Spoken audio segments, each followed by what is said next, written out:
Hey everyone, today I will be styling this tuya that is starting to become a little bit gangly. You can see at this time of the year the foliage starts to fall, old foliage, and so the more I wait, the more gangly and laggy it will become. The reason why it's losing foliage is because all evergreen trees lose foliage. In pines, for example, most pines will lose third year needles. Some will take longer, like the longeva, the bristlecone pine, where it can take up to 40 years. But tuya also loses leaves. If you drive around in tuya country, like here in certain parts of Quebec or in Ontario, you will notice the trees that are still evergreen but slightly more orangey, and these are the tuya with a mixture of foliage that is dying mixed with new foliage that is evergreen. There is no foliage in any tree that lasts forever. Nothing lasts forever. Now, this tree is very interesting because it has a twisting trunk, as you can see. It is a Yamadori with this twisting trunk, but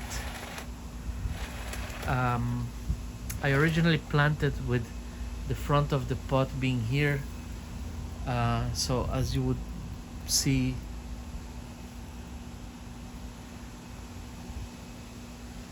having this as a front, but as after I clean this tree I will revisit it. The reason for this front not being ideal perhaps is that I have this additional twist here that will be coming facing us, so it really depends where I will want my apex to be. Perhaps that is too far up um, in order to decide the front. Uh, the order of actions today, or in normally when you would style any tree, are first to clean the tree, remove things that are dead and you don't want to keep for as a deadwood feature, remove things that cannot contribute to the style, for example small branchlets or crotch growth that has something else, for example here, unless I want to keep that and then remove all the other things, I would remove that. But sometimes if you have a branch that has a certain size whereas others are insignificant, just very nearby, you make that choice.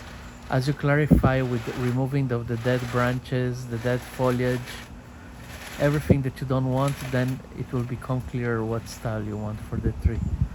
Of course, when you choose up front, it's very likely that the back also has interest, and here it does have interest, but here you see less of the interaction between live vein and dead wood, whereas here we see more of it, although we don't really see where the live vein goes into the soil because it's hidden as it is in this area. Another thing that can be done with tuya is to remove the bark, the outer layer of the bark, to leave it shiny like in a juniper. And the reason there is aesthetic, but here I see that there is sap oozing, and I want to investigate if there are any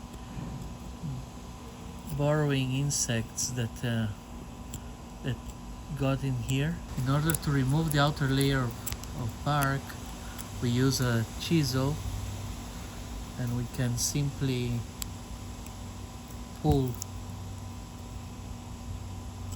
like this.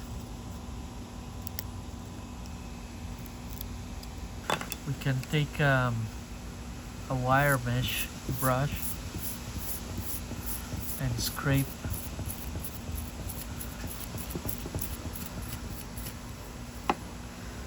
Here you start to see the red like in a juniper.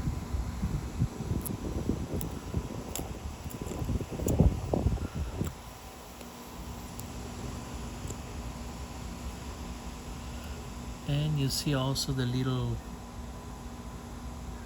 damage that I did to the cambium. The cambium is in this white part, but I don't seem to find any borrower. So now I will use this handheld pen Dremel to remove the bark on these areas of the deadwood that are more attached. I put it in a slower speed, maybe 3 even, and it's a perfect tool to remove the attached bark without leaving marks, carving marks even from a hand tool. If I turn it off for a moment, this is the double slit carbide burr, and the more saturated with sap and debris, the better. The least marks it leaves.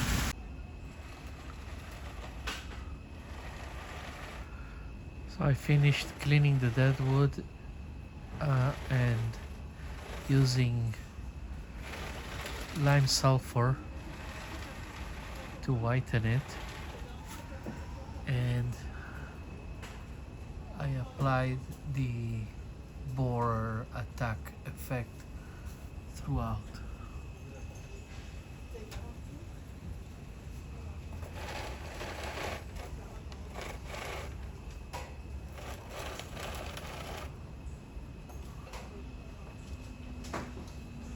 Now I need to decide what is the front and what is the styling going to look like.